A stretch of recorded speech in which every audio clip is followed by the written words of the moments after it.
Et pour finir, je voulais revenir sur un truc.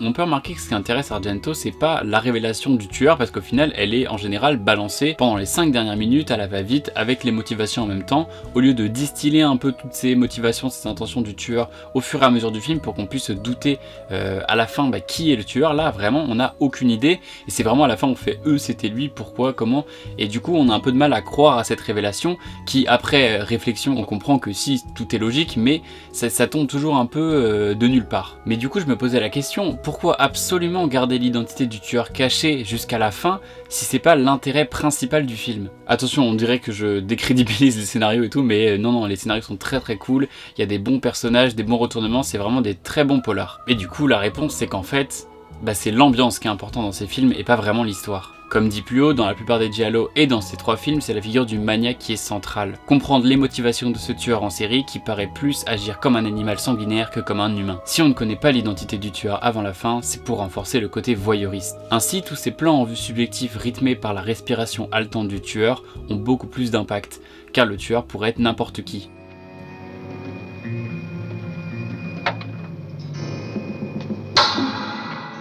Quand est-ce que je rentre chez mon tonton, dit? Pourquoi vous ne dites rien?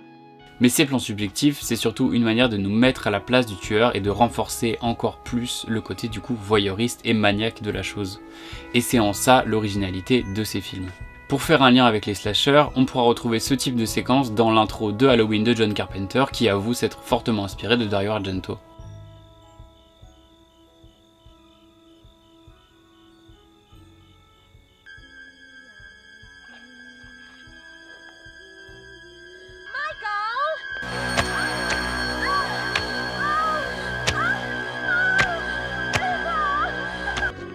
Michael?